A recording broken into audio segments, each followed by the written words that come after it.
Hola a todos, bienvenidos a este análisis donde vamos a sumergirnos en algo verdaderamente fascinante y, para ser honestos, bastante contradictorio: el legado de Michael Jackson. Vamos a trazar ese increíble recorrido desde su abrupto y muy humano final físico hasta llegar a esta inaudita inmortalidad cultural que estamos viendo hoy en día.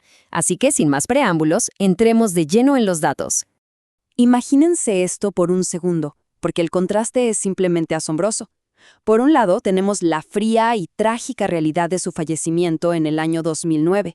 Y por el otro, si adelantamos el reloj hasta el 2026, vemos un dominio global y absoluto en todas las plataformas musicales. O sea, estamos hablando de una desconexión monumental entre el hombre frágil y el ícono invencible. Y bueno, todo esto nos lleva a la pregunta central de nuestra exploración de hoy. ¿Cómo es posible que el legado de alguien supere por muchísimo a la persona de carne y hueso? Para entender esto, vamos a tener que cambiar nuestra perspectiva. Vamos a pasar de mirar con lupa esos instantes finales a contemplar la realidad a gran escala de su impacto en el mundo. Sección 1. La realidad clínica. Para que podamos aterrizar este análisis en hechos concretos, tenemos que empezar por lo más duro. El reporte oficial de autopsia de 2009 nos da una mirada muy cruda y clínica sobre la vulnerable realidad de sus últimas horas. El documento oficial es claro: la causa inmediata de la muerte fue una intoxicación aguda por propofol, y de hecho, señala explícitamente la forma de la muerte como un homicidio. Así que el final clínico del artista no fue para nada un declive natural, fue un evento precipitado. Ahora fíjense en esto. Si ponemos lado a lado la narrativa de la investigación y los registros de las evidencias médicas, queda clarísimo que estos potentes medicamentos fueron administrados por otra persona. Y aquí está el detalle crítico. Todo esto ocurrió en un entorno residencial privado, sin ningún tipo de estándar de atención clínica ni los equipos médicos que se requieren para manejar químicos tan fuertes.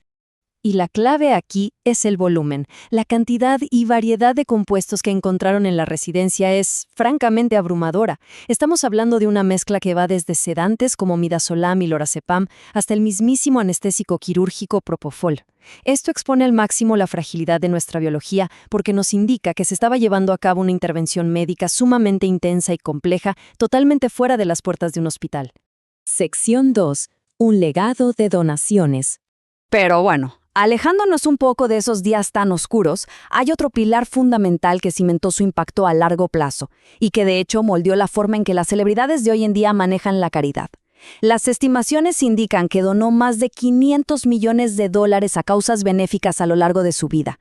500 millones. Es una cifra tan monumental que incluso le valió un reconocimiento en los récords mundiales Guinness. Una escala de generosidad verdaderamente inaudita. Para entender cómo funcionaba esto estructuralmente, tenemos que hablar de la fundación Heal the World, creada en 1992. Lo que hicieron fue redirigir ingresos inmensos, millones de dólares provenientes directamente de las ganancias de su gigantesca gira mundial Dangerous, para apoyar causas enfocadas en erradicar la pobreza, combatir enfermedades y ayudar a jóvenes desfavorecidos en todo el mundo. Pasemos a la sección 3, la voz política. Claro que el impacto de este legado va mucho más allá de los dólares donados. Múltiples análisis académicos nos muestran una dimensión profundamente política y resonante en su obra posterior. Si hacemos una lectura atenta de canciones como They Don't Care About Us, podemos ver cómo utilizaba su música para alinearse con ideales del nacionalismo negro. Cultivó, como señalan los expertos, una lealtad ideológica bastante radical con las históricas luchas sociales de la comunidad afroamericana. Y justo aquí es donde los estudiosos notan una tensión fascinante en su trabajo. Ellos documentan un choque. Por un lado, vemos un intento muy agresivo de buscar empoderamiento tras las fuertísimas controversias de 1993.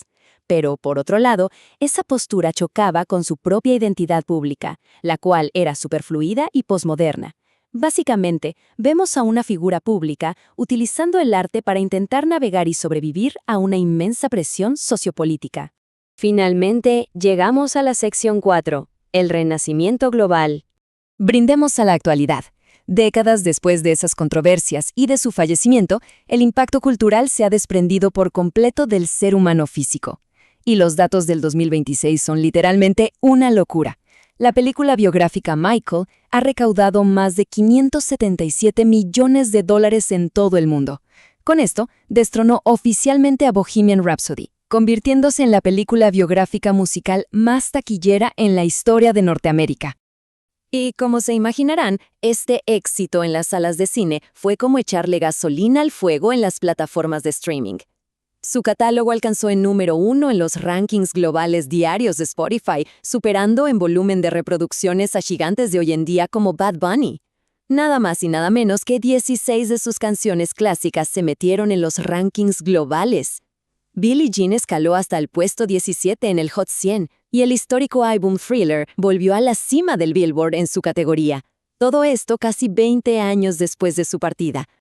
Y por si todo esto fuera poco, súmenle esta ola de nostalgia generacional.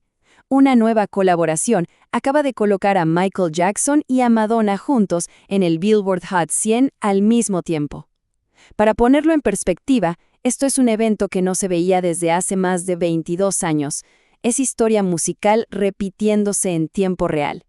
Entonces, al llegar al final de este recorrido, nos topamos con una disonancia tremenda que nos hace pensar.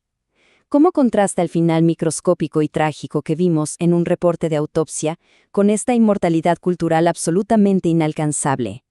Nos obliga a replantearnos cómo es que la sociedad deifica a estas figuras. ¿Cómo logra el arte separarse de su creador y volverse infinitamente más resistente que la fragilidad de nuestra propia biología? Es una reflexión profunda sobre lo que significa realmente dejar un legado. Muchas gracias por acompañarnos en este análisis. Hasta la próxima.